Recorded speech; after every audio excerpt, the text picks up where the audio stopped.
Friends, it's me Sudha. This is your psychology class. Friends, कल हमने discuss किया था साइकोसेक्सुअल डेवलपमेंट की थ्योरी, सिगमंड फ्रायड की थ्योरी हमने डिस्कस की थी। उसके स्टेजेस बच गए थे, तो आज हम साइकोसेक्सुअल डेवलपमेंट के स्टेजेस पढ़ेंगे। ठीक है।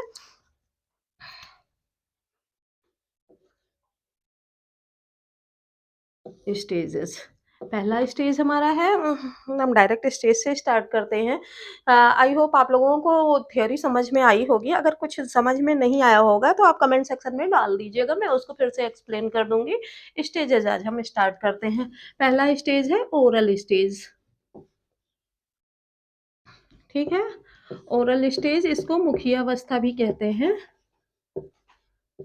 मुखीय अवस्था। ठीक है। ये अवस्था बच्चे के कामुकता की प्रथम अवस्था होती है। ये 0 to 1 ईयर इसकी एज होती है। ये बच्चे के कामुकता की प्रथम अवस्था होती है।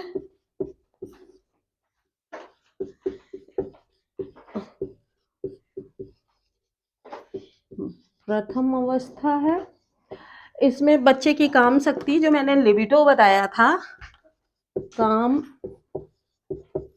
शक्ति यानी कि लिबिडो या माउथ सेंटर्ड होती है, सेंटर्ड होती है। ठीक है। इसमें बच्चा क्या होता है, बच्चा अंगूठा चूस कर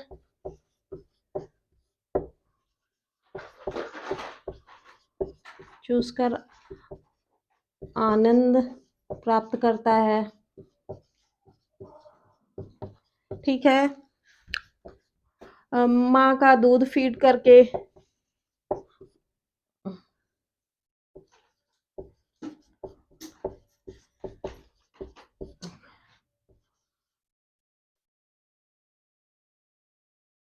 प्लेजर फील करता है। और फ्रायड ने, इसकी मुख्य बातें क्या है, फ्रायड ने इसे फिक्सेशन की एज कहा है।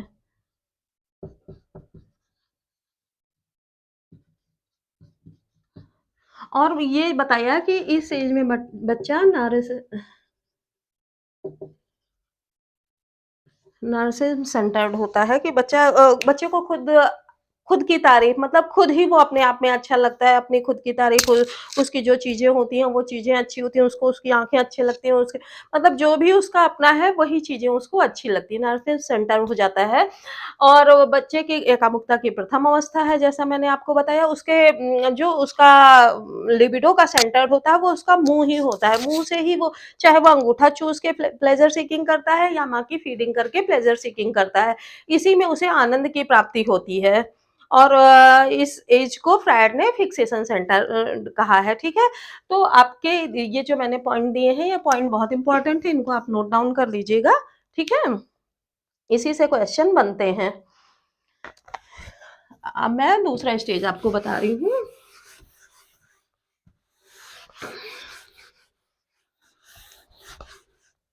दूसरा स्टेज है एनल स्टेज,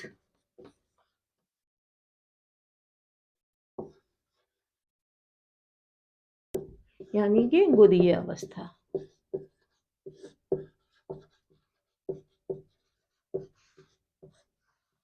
ठीक है। यह होता है 1 से 3, इसका एज क्या है, 1 से 3 साल।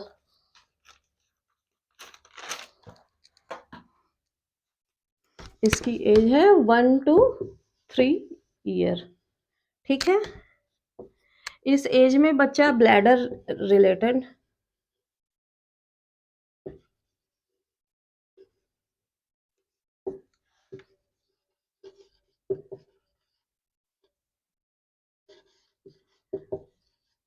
एक्टिविटीज में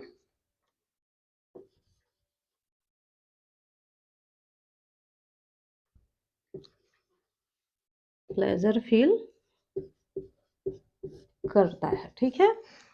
इसके अलावा वो ये इसके टॉयलेट ट्रेनिंग का पीरियड भी होता है।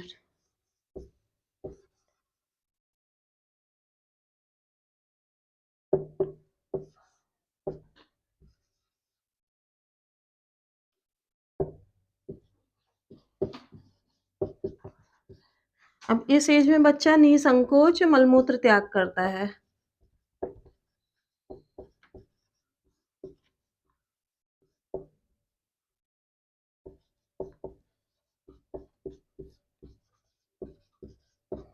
है वह बड़ों से तादात्म्यकरण बना के रखता है। बड़ों से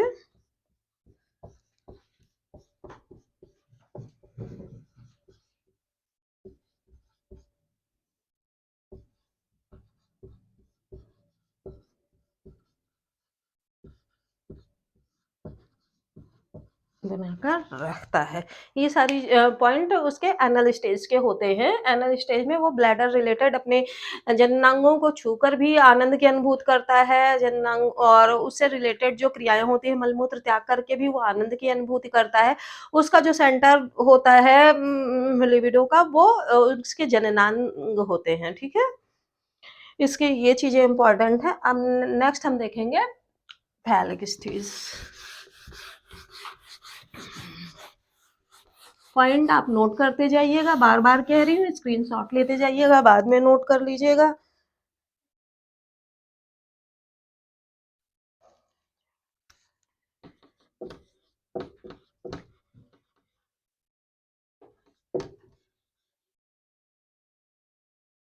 फैलिक स्टेज।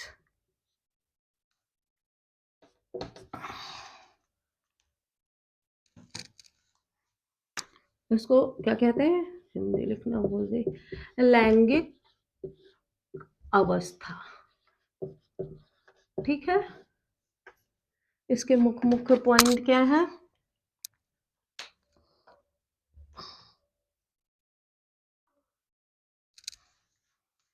इसकी एज पहले देख लेते हैं। 3 to 6 ईयर होती है। और बच्चे की जो काम प्रवृत्ति होती है,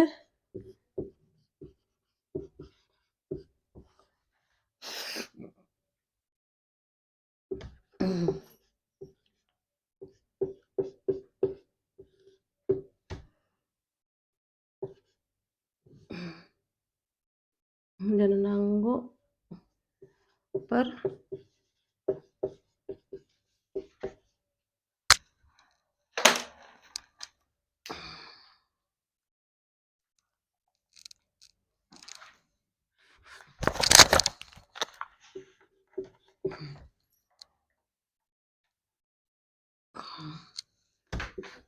केंद्रित होती है।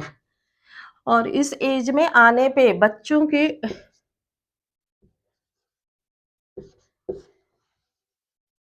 इस एज में बच्चों के माता-पिता ही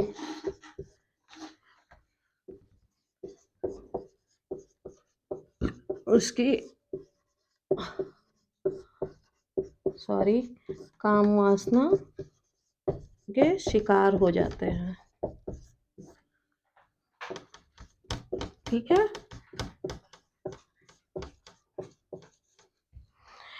उस मतलब 3 से 6 साल का बच्चा होता है, वह इस तरह होता है कि वो अपने माँ-बाप के ही प्रति ज़्यादा अट्रैक्ट होता है, उसे बाहर की दुनिया से ज़्यादा मतलब नहीं होता है। उसका सारा सेंटर मतलब उसका ध्यान केंद्रित होता है सिर्फ़ अपने माँ-बाप पे, लड़की है तो अपने पिता पे, लड़का है तो अपनी माता पे, ठीक है? जैसे इस एज तक आते-आते बच्चा क्या होता है अपने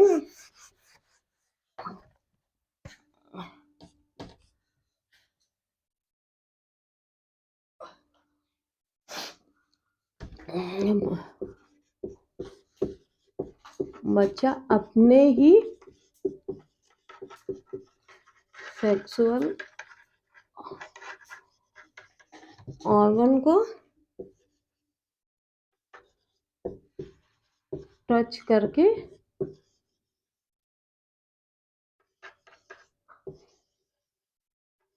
प्लेजर फील करता है, ठीक है? और इसके अलावा लड़कियाँ जो हैं वो अपने पिता के प्रति आकर्षित होती हैं, लड़के जो अपनी माता के प्रति आकर्षित होते हैं, उसके लिए भी जो काम करता है वो मैं आपको बताती हूँ।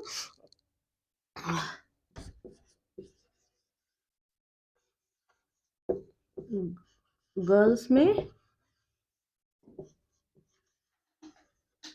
इलेक्ट्रा इलेक्ट्रा नाम के वो होते हैं, ग्रंथि कह लीजिए एक तरह से होती है जो उसे पिता के प्रति ट्रैक्ट करती है, ठीक है? और पिता ही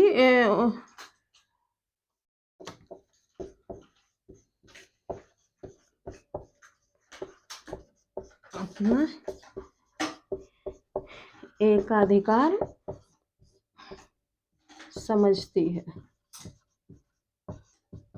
ठीक है? कुछ बच्चे होते हैं अपने ही सेक्सुअल ऑर्गन को टच करके प्लेज़र फ़ील करते हैं और लड़कियों में इलेक्ट्रा नाम की ग्रंथि डेवलप हो जाती है जो अपने पिता के प्रति उसको अट्रैक्ट करती है और पिता को ही वो अपना प्रेमी मान बैठती है और पिता पे ही वो अपना एकाधिकार समझती है कि वही मेरे सब कुछ हैं, वही मेरे आइडल हैं, वही मेरे साथी हैं, वही मेरे फ्रेंड हैं, सब कुछ वो अपने पिता को मान बैठती है और पिता ही उनका सुपर हीरो भी होता है, ठीक है? इसके अलावा लड़के जो होते हैं, लड़कों में ऑडिपस नाम की ग्लैंड होती है, बताती हूँ आपको।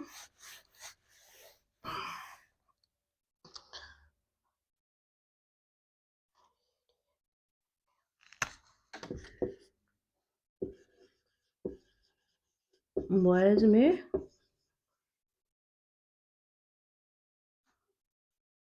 ऑडिपस होता है जो उन्हें सॉरी माता के प्रति ट्रैक्ट करता है, ठीक है? इसके अलावा वो बड़ों से अपना तादात्म्यकरण बना लेते हैं। बच्चे क्या करते हैं? बच्चे किसी बड़े से भयभीत ना हो, इसीलिए अपने माँ बाप से तादात्म्यकरण बना लेते हैं, ठीक है?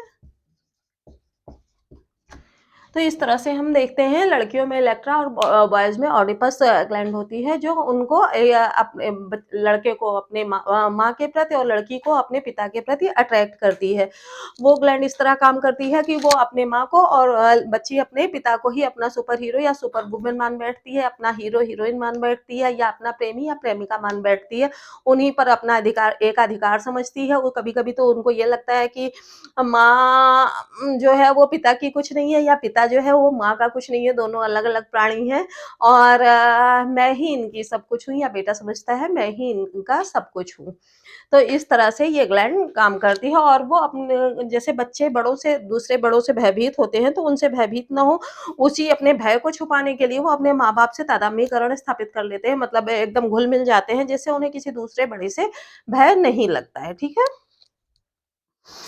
नेक्स्ट हमारी आती है लेटेंसी स्टेज।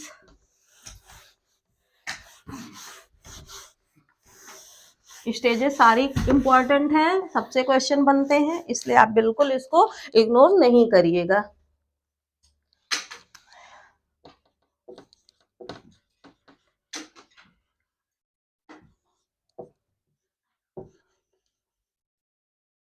लेटेंसी स्टेज इसको बोलते हैं हिंदी में सुषुप्तावस्था। ठीक है? जैसा नाम है इसका सुषुप्तावस्था, तो इस एज में जो बच्चे की काम प्रवृत्ति होती है वो सुषुप्तावस्था में ही होती है, ठीक है? बहुत ज़्यादा एक्टिव नहीं होती है। ये एज है बच्चे की 6 टू 12 ईयर, इस एज की, ठीक है? इस एज में काम प्रवृत्ति सुषुप्तावस्था में रहती है। बच्चे अपने ही सेक्स के बच्चों के साथ ग्रुप बनाकर रहते हैं। मीन्स लड़के का फ्रेंड लड़का और लड़की की मित्र लड़की ही होती है। अपोजिट सेक्स के प्रति उनमें कोई आकर्षण नहीं होता है। वो एक दूसरे को अपना एनिमी मानते हैं, कई बार आपस में झगड़ा करते हैं, एक दूसरे को तंग करके खुश होते हैं। ये ऐसी एज होती है, इनकी काम प्रवृत्ति जो हो सुषुप्तावस्था में होती है, जागृत नहीं होती है, उसके बारे में वो बिल्कुल भूल चुके होते हैं, एक्टिव नहीं होती है। वो अपने काम पे, अपनी पढ़ाई पे या अपने खेल कूद पे ज़्यादा फोकस करते हैं, अपनी सर्कल पे कि उनका मित्र कौन है, उनके मित्र कौन है। लड़कियों को परेशान करना है, लड़के सोचते हैं, लड़कियां सोचती हैं लड़के हमारे बिल्कुल दुश्मन हैं, उनको परेशान करना है। इस एज में बच्चे जो होते हैं सेक्स एंटागोनिज्म हो जाते हैं। क्या होते हैं?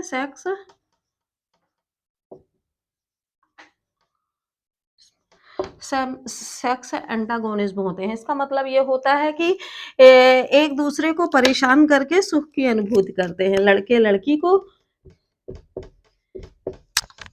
एक दूसरे को परे परेशान करके सुख प्राप्त करते हैं, ठीक है? तो बच्चों में ये प्रवृत्तियां जागृत हो जाती हैं। इसके अलावा क्या क्या चीजें होती हैं मैं आपको बताती हूँ। तो इसमें बालक बालकों में रुचि लेते हैं, बालिका बालिकाओं में रुचि लेती हैं, एक दूसरे को परेशान करते हैं और उनकी काम प्रवृत्ति सुसुप्तावस्था में होती है। इसकी एज 6 टू 12 ईयर है। ये मेन इंपॉर्टेंट इसकी बातें हैं, इनको आप ध्यान रखिएगा। अब हम नेक्स्ट नेक्स्ट एज बताते हैं, 5वीं स्टेज। और ये एज ऐसी होती है कि बच्चे घर से बाहर ज़्यादा रुचि लेते हैं, घर में नहीं रुचि लेते हैं, घर के बाहर के कार्यों में या घर से बाहर ज़्यादा उनको अच्छा लगता है, ठीक है?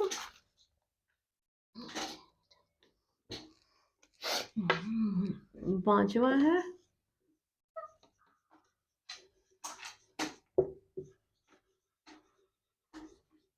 गैनिटल स्टेज। इसकी एज होती है 12 टू 18 ईयर।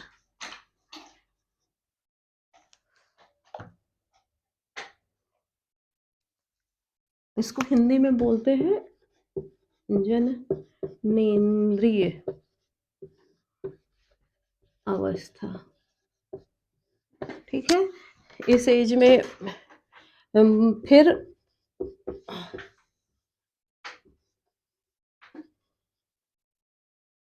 अपोजिट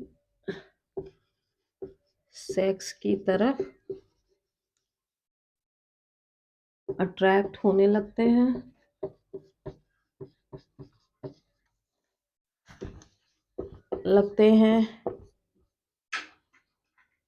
अपने कह लीजिए शादी आदि पर भी फोकस करने लगते हैं कि हाँ मुझे ऐसी लड़की चाहिए या मुझे ऐसा लड़का चाहिए, लगते हैं। और बच्चों की वो अपने कैरियर पर भी ध्यान देने लगते हैं, ठीक है? इसके अलावा अपनी गृहस्थी बसाने, अपने जीवन को व्यतीत करने, अपने नौकरी-चाकरी आदि के बारे में बच्चे ध्यान देने लगते हैं। अगर काम प्रवृत्ति की बात की जाए तो इस एज में काफ़ी एक्टिव होती है बच्चों की काम प्रवृत्ति, लिबिडो ज़्यादा तेज़ी से वर्क करता है, तो बच्चों की काम प्रवृत्ति बहुत तेज़ हो जाती है और बच्चे शादी-ब्याह के बारे में सोचने लगते हैं, क्या मेरी शादी इस तरह हो जाए, मेरी शादी उतनी जल्दी हो जाए। हालाँकि एज नहीं होती है, 18 ईयर कोई ऐसी एज नहीं है शादी की, पर बच्चे इस एज में ज़्यादा कामुक हो जाते हैं, ठीक है? इसके अलावा उनकी जो फ्रेंड सर्किल होती है उसमें 1 या 2 फ्रेंड हो जाते हैं केंद्र में बच्चों के।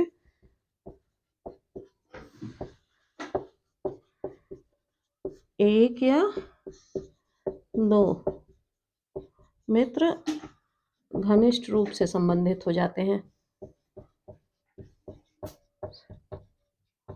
हो जाते हैं और ये इतने घनिष्ठ होते हैं कि इनकी बच्चे के पिता की जगह उनको दिशा निर्देशन देने लगते हैं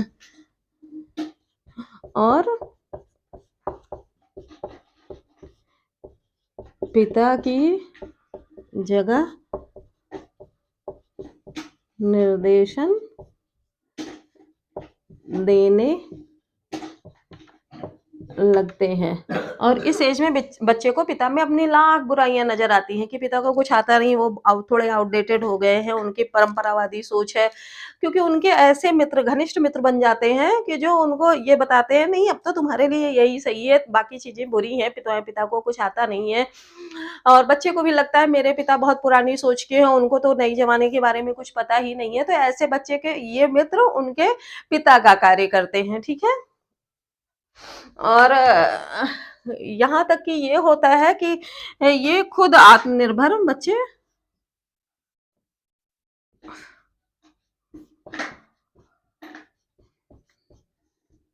बनने के प्रयास में रहते हैं। क्यों? क्योंकि उनको पिता की बातें ना सुननी पड़े, भले ही वो गलत हो या सही हो।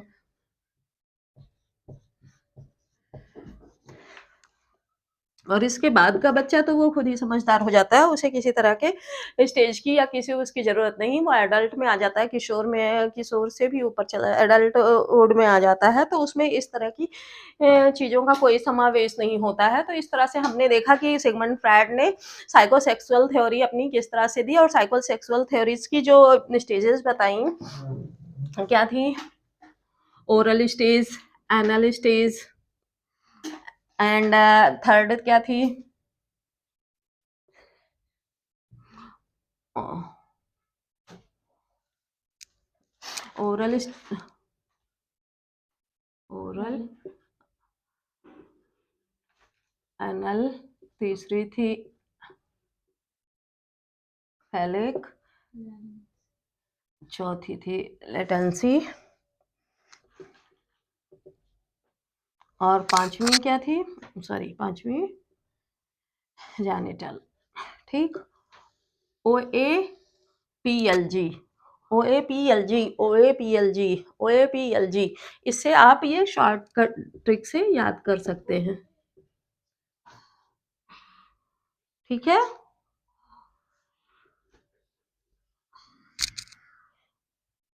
और ये स्टेजेस आपके लिए महत्वपूर्ण भी हैं, एग्जाम में भी आ सकती हैं और ये पूछ सकता है कि हाँ स्टेज का नाम वन लाइनर में भी पूछ सकता है, स्टेज का नाम दे देगा ये कौन सी स्टेज है, एनल स्टेज कौन सी है या ओरल स्टेज कौन सी है या लेटेंसी स्टेज कौन सी है, ऐसे ऐसे करके नाम, या इस स्टेज में कौन से ईयर के बच्चे शामिल होते हैं, इसमें कौन सी ईयर के बच्चे शामिल होते हैं, ऐसे क्वेश्चन आ सकते हैं, या फिक्सेशन किस एज में होता है या नार्सिसिज्म किस एज में बच्चे में होता है, तो इस तरह के क्वेश्चन बन सकते हैं, ठीक है? तो आप इन चीज़ों को ध्यान से पढ़ लीजिएगा। अगर आपको समझ में नहीं आया होगा वीडियो रिपीट करके पढ़िएगा और नेक्स्ट के वीडियो में हम नेक्स्ट थ्योरीज़ की बात करेंगे। तब तक के लिए धन्यवाद।